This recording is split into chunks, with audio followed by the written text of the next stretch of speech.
Di kawasan Tanah Abang, Jakarta, ada sebuah kuburan tua yang letaknya tak jauh dari pasar dan jalanan yang ramai.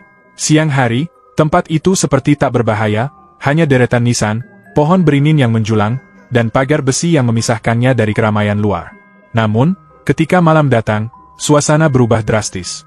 Jalanan yang biasanya padat menjadi sepi, lampu jalan redup berkelip seperti hampir padam, dan angin membawa aroma tanah lembab bercampur anyir yang menusuk hidung.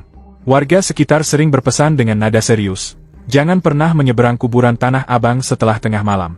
Kalau kau dengar suara yang memanggil namamu, pura-puralah tidak mendengar."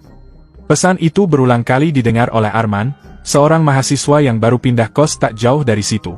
Ia sering melewati jalan pintas yang hanya berjarak 2 gang dari kuburan. Baginya, pesan itu hanya mitos lama yang dibuat warga untuk menakut-nakuti anak muda agar tidak keluyuran larut malam. Namun, semakin sering ia mendengar peringatan yang sama dari orang berbeda, semakin sulit ia mengabaikannya. Kata-kata itu selalu terngiang, bahkan saat ia mencoba meyakinkan dirinya bahwa semua itu hanya tahayul. Arman punya alasannya sendiri kenapa ia tak bisa begitu saja menghindari jalan pintas itu. Ia sedang menyembunyikan sesuatu yang tidak pernah ia ceritakan pada siapapun, rasa bersalah dari masa lalunya.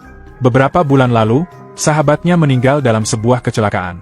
Malam itu, Arman sebenarnya bisa mencegahnya, bisa menghentikan sahabatnya sebelum pergi, namun ia memilih diam karena mereka sedang bertengkar hebat. Penyesalan itu menghantuinya setiap malam, membuat tidurnya tak pernah benar-benar nyenyak. Ia sering bermimpi mendengar suara sahabatnya, memanggil namanya, meminta tolong. Sejak itu pula, ia merasa dirinya jadi lebih peka pada hal-hal aneh, meski ia menolak mengakuinya. Warung kecil di dekat kuburan dijaga oleh seorang perempuan paruh baya bernama Buati. Wanita itu ramah, namun ada sesuatu dalam tatapannya yang membuat Arman tidak bisa tenang setiap kali berbicara dengannya. Kadang ucapan Buati terdengar seperti nasihat biasa, tapi di lain waktu seolah seperti ramalan yang penuh rahasia. "Kalau kau sering lewat situ malam-malam, jangan pernah berhenti. Jalan saja terus, jangan menoleh. Apapun yang terjadi," katanya suatu malam sambil menatap Arman dengan mata yang dalam. Malam pertama Arman pulang larut melewati kuburan, ia melihat sesuatu yang janggal. Sesajen yang biasanya ada di bawah pohon beringin besar hilang begitu saja. Malam berikutnya, ketika ia berjalan lebih cepat dari biasanya, terdengar suara langkah kaki menyeret sandal di belakangnya.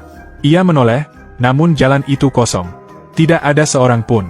Hanya deru angin yang berdesir di antara dahan pohon. Semakin sering ia lewat, semakin banyak kejanggalan yang muncul. Sesekali, ia mendengar seseorang memanggil namanya lirih dari balik pagar makam. Suara itu begitu familiar, persis suara sahabatnya yang sudah tiada. Arman langsung teringat pada pesan orang-orang untuk pura-pura tidak